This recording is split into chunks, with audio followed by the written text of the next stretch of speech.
I'm very, very blessed because my mom, she's 101 years old, and God protected her miraculously, and so to be able to have her is such a blessing for me personally, even though I lost my siblings, but she's still there, and she encouraged me, and she gave me the motivation to do what I do right now.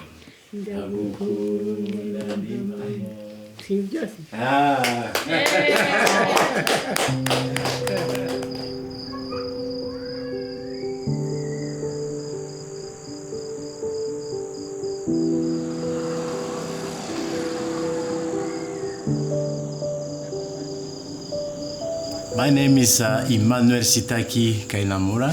I'm a Rwandan, born in Rwanda and raised in Rwanda. I survived the genocide in 1994 against the Tutsi.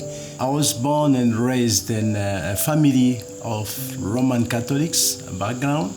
For me, going to church as a Roman Catholics, it was like a routine following my parents because they were very involved. When I grew up, we were just passing by one Pentecostal church. They are enjoying, the service, and then I get really the curiosity to go and visit one. So what I did at that time, I decided to lie to my parents that I was sick. And I said, I don't feel good. I want just to stay home. When they left, I was just getting ready, and I just ran to that church. This is a Pentecostal church. And when I got there, the move in the church was completely different than the Roman Catholics. And I was just saying, man, this is different. And so the pastor started preaching the gospel. And when he preached the gospel, it was like, for me, it was like a movie, someone telling me, my story. And this was strange because I never met this guy. I was my first time to go to that church. And then when he finished to preach, I saw people running up front and giving their life to Christ. I was hesitant, and I didn't want to do it because I was still confused and tried to figure out what was happening. So I went back home. I was thinking, man, how this guy spoke about my life, and I never met him. So I was just wondering and just asking questions. So the next Sunday, I said, I needed to go back.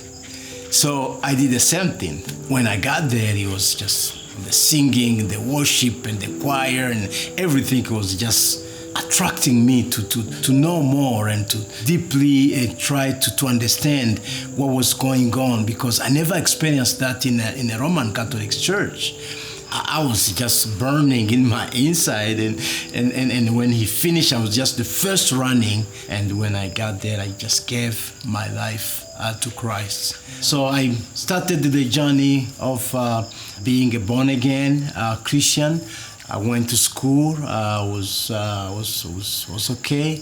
Being a Tutsi, you didn't have the benefit to pursue your studies as, the Hutus, because they were just saying that, they are minorities, they cannot really do anything good.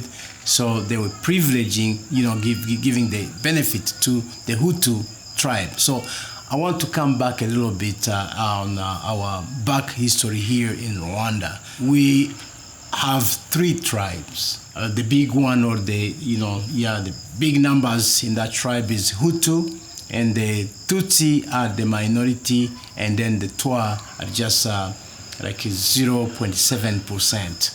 I belong to that minorities Tutsi tribe. So I went to Congo. That's where I pursued I did my high school and did my university studies there. I did computer management. So we were considered as refugees because we couldn't really live here at that moment. It was really tough. So that's when the movement of a Rwandan Patriotic Army started. They said, okay, we need to come back. This is our country. It doesn't really belong to just one tribe or two tribes. We are Rwandans. We need to come back. Most of them were in Congo, Kinshasa. The other ones were in Tanzania, others in Uganda and Kenya, and some were even farther than US or Canada. And at that moment, the former government said, okay, now what we're gonna do, we're gonna exterminate those who are living inside the country. Then when those who are outsiders will come, they will not have any support from the inside. The RPF, Rwandan Patriotic Army, in the beginning, they didn't want to fight. They were just looking to come back peacefully. There were some meetings after meetings, but the former government denied that process. And then they started killing people, Tutsis families who were inside the country. Not only the Tutsis family, but even the Hutus who were moderate, who were not supporting the extremist ideology, they were killed too. So the former government were 100% heavy involved in what happened in 1994. Then the RPF decided, okay, now there is no way to continue just to wait. So that's when the RPF came, and they were just, the former government were just killing hundreds and hundreds every day, to the point where in just 100 days, we lost over than 1 million people in this country. Those are, from the Tutsi tribe and some moderate Hutu who did not buy to their ideology of the genocide. 2 weeks before the whole crashed, I was here. I came on a short vacation. I remember when my brother, he was working with United Nations at the time, and when he came to pick me up to the airport, he asked me a strange questions as my own brother. He said, "Why are you coming right now?" I knew that there were some issues in the country, but I didn't know that the whole genocide were planned, to exterminate all the Tutsis. So, and I said to him, "Why are you asking me such a question?" He said, "Be calm. I will explain to you when we get home." So because he was driving a UN car, that's how we were able to move in a city. Because at that moment, they were starting making roadblockers. And those roadblockers, they were asking which tribe you belong to. And if you show your identification card, it was well written which tribe you belong to. So if you are Tutsi, it was written that piece of identity. If you are Hutu, it was written. If you are Twa, it was written. And that was the shortcut to know who's gonna be killed, who's gonna be saved. At that moment, he drove me back home, and he said, "Even for us, we don't know if tomorrow we gonna survive." And he said, "Okay, let me check if someone can take you back to the airport," because the UN cars were allowed to move around the city. So took me in the next day, going to the airport, and it was very intense. We passed through this stadium, and this stadium, they were just full of Tutsis family waiting to be killed, because they were collecting all the Tutsis family, bringing them to this commune place where they're gonna do a mass killing. And what they did, it was just horrible, because they were digging this big hole with this machine, the caterpillars. They dig holes, and then they just kill them, and they just put them and then cover, because they were trying to hide to the international opinion that they cannot see what was going on at that moment. So we passed through the stadium, and I asked this friend of my brother, I said, "Why these people are in the stadium?" He said, "I accepted to give you a ride. Don't ask me such a question." So, and I was quiet. He just drove me to the airport. When I got to the airport, it was strange because that's the next day, So got there, he waved me in. The police officer said, okay, present your ID card. By God's grace, I reached in my pocket. I took my student ID card from Congo. So for some reason, this guy was blinded. They said, okay, you are Congolese, you can leave. And that's how I escaped, the genocide. I was the only passenger from Kigali to Goma. Goma is the neighbor city, and then from Goma to Kinshasa. Just 2 weeks after, I tried to call my brothers and my sisters and my family. No one was answering, and they were taken and they were killed. And my brother and my sister were working with United Nations, and the United Nations promised that when they will come to evacuate international staff, they will take care of the nationals, but they didn't. They just left them behind. My brother, his wife and kids, they were killed. At that moment, it was really, really tough to understand why am I here? Why I didn't die? Because losing the whole family, the entire family, it was really, really tough because we were seeing on the TV what was going on. 100,000 people being killed until the RPF were able to stop the genocide, and that was July 4th. That is in July 4th in 1994. That's when the genocide was stopped. And the RPF, Rwandan Patriotic Army, were able to stop the genocide. My desire was not even to come back to this country. In 1996, I was attending this conference. It's a pastoral conference in the youth pastors. One pastor came to me and he asked me a strange question. He said, are you Pastor Emmanuel? And I said, yes. And they said, I got the message for you. And I was curious. And this guy said, okay, what I want to tell you is this. You need to go back in your country because God wants you there. Oh my God. I couldn't believe this. How? I told to this guy, I said, do you know what happened to my family? And he said, no. And I asked another question. I said, do you know what happened in Rwanda? And he was quiet. So since then, I said, okay, I'm not going to take that message. Thank you for sharing what God told you, but I'm not going to take it in. I was lost in my belief. I was thinking, man, I lost my family. I lost my friends. And here, this pastor is telling me to go back where I lost everything, that God want me there. He wants to use me there. So I just refused to take it in, and then I just continued my stuff. I was actually in Kinshasa, that is the capital of Congo, Kinshasa. I was working in a computer, assembling computers and then selling them. Then after, it was like a month after that message, another pastor came to me and he said, are you Pastor Emmanuel? When he started just saying that, I was just laughing. And I said,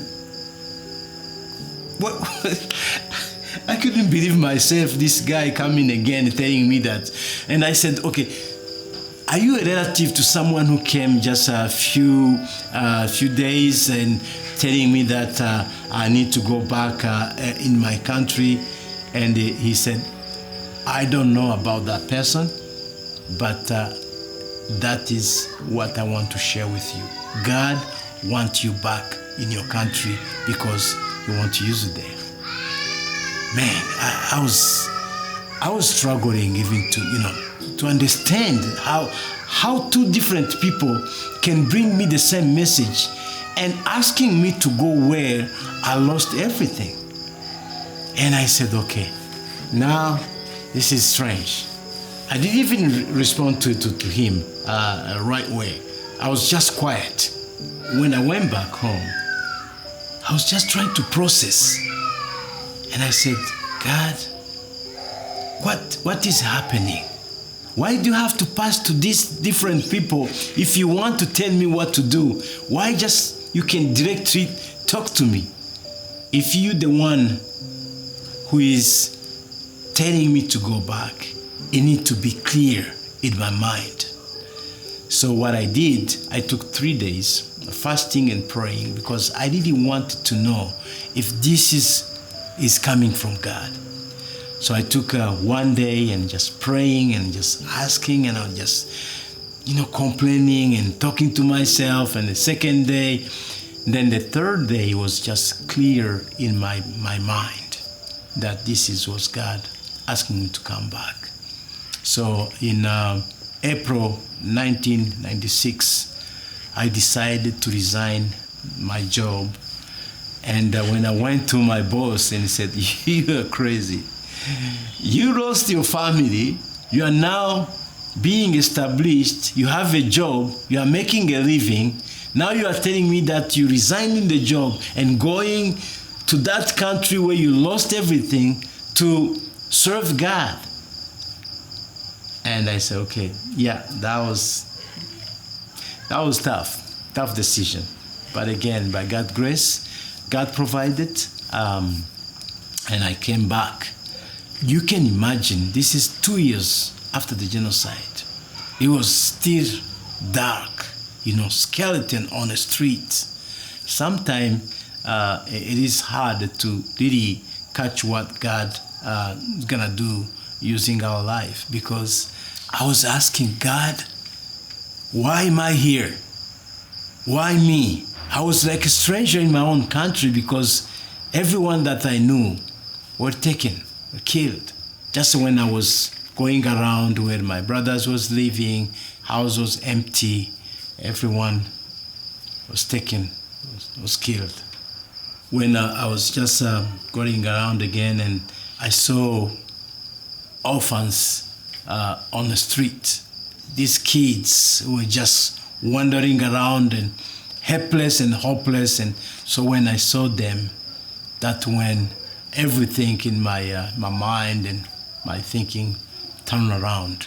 I heard like an inaudible voice telling me about James 1:27, help orphans, the widows, and not being corrupted by the world. So that verse came alive, and I was like awakened in my brain, in my thinking, when I saw these orphans and that verse came out, and I said, okay, now I understood why am I here. So since then, I didn't have any doubt. I knew that was my mission, to be here, to help orphans and the widows. In 1996, I didn't have a job. I was just trying to figure out what I can do. At that moment, the United Nations, called the UNDP, United Development Program, they were recruiting people because those who were educated, most of them were killed or left the country. So I put together my resume. I went there and did the interview. God opened the door in this system. So I signed my contract and worked with them for 5 years. And that's where I was able to help these orphans. So what I did, I didn't sense God asking me to build an orphanage. I sensed God asking me to rebuild what the enemy destroyed. That was the family unit. So that when I was taking orphans and the widows and bringing them to one room, one house, because widows, they had houses, orphans didn't have parents, didn't have relatives, So when you bring them together, the widows were able to take care of these orphans, and the orphans find, the widows are, like their mom, helping them. So that's how I started the ministry of ERM. ERM stand by equipping, restoring, and multiplying. So we started just equipping those widows and orphans, and then restore, the dignity they lost when, they lost a parent and families. And then we try to multiply that vision to different places. So that when, in 1996, I started the ministry of ERM Rwanda. We were just trying to see how we can help these orphans, because from 1996 up to 2000, 2005, 2006, these now become like teenagers. They're grown up. Some of them were not able to continue their school. They don't have any education, no support from the parents, no money. So I said, okay, now in 2008, that's when I decided to start the vocational training center. So when I started the vocational training center, we had like 25 orphans and the widows who were trained.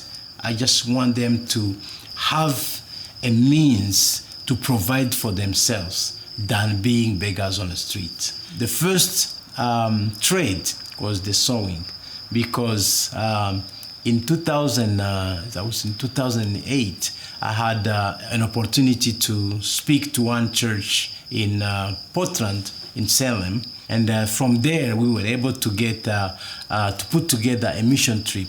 And in that mission trip, we had a professional seamstress who came and trained the first student here. That seamstress became one of our board members in the US. From there, we were just adding every year one trade at a time. So now we have 6 trades: sewing, hairdressing, culinary arts, construction, welding, and mechanics. So after knowing that this is really what God is calling me to do, I was able to preach the gospel. But sometimes God really can challenge us to face the elephant in our eyes.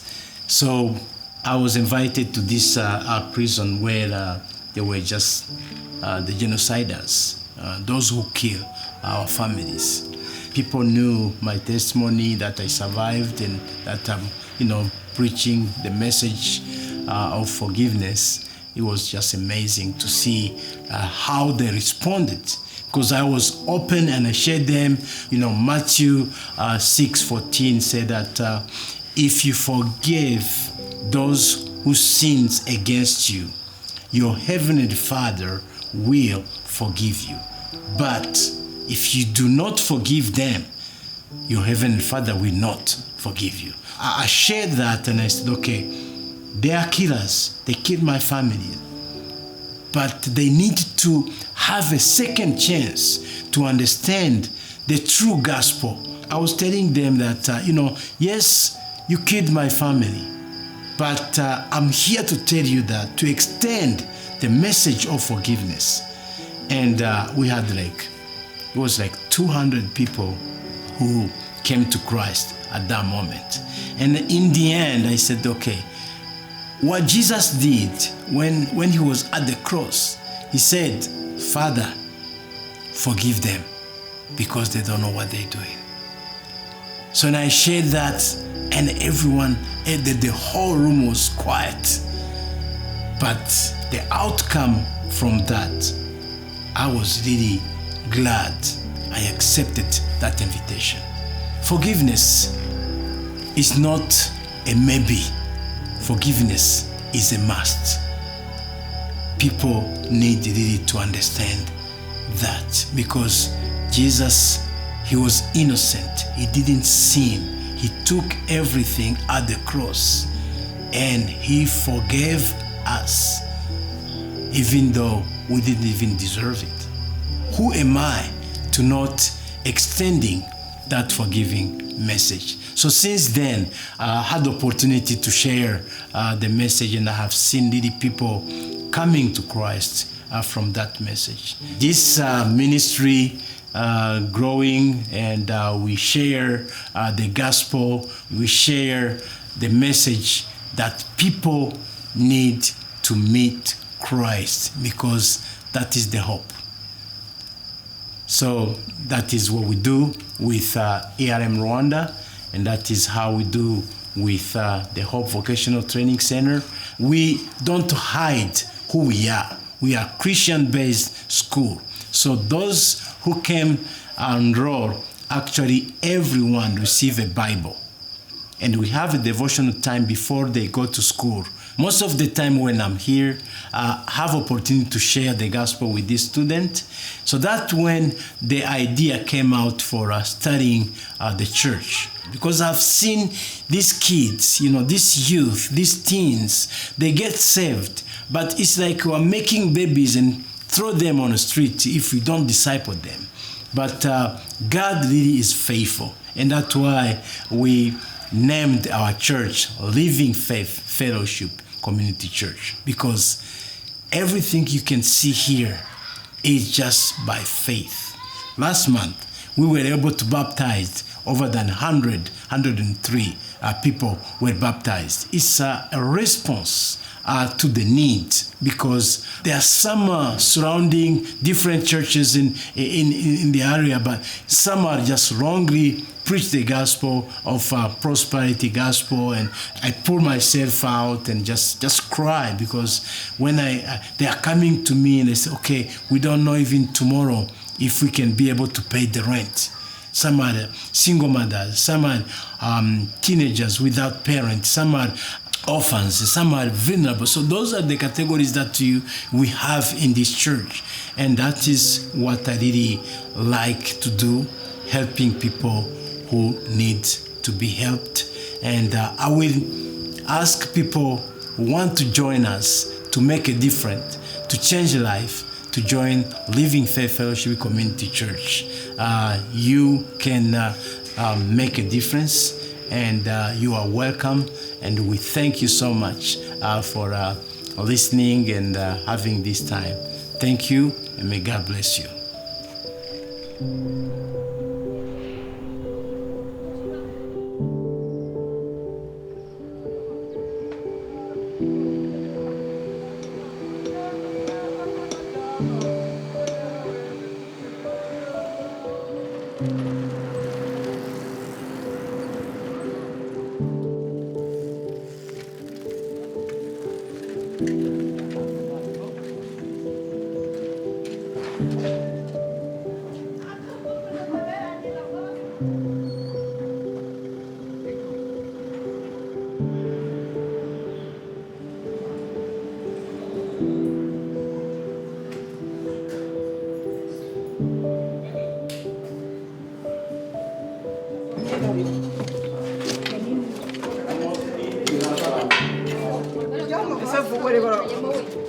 Mama, wait.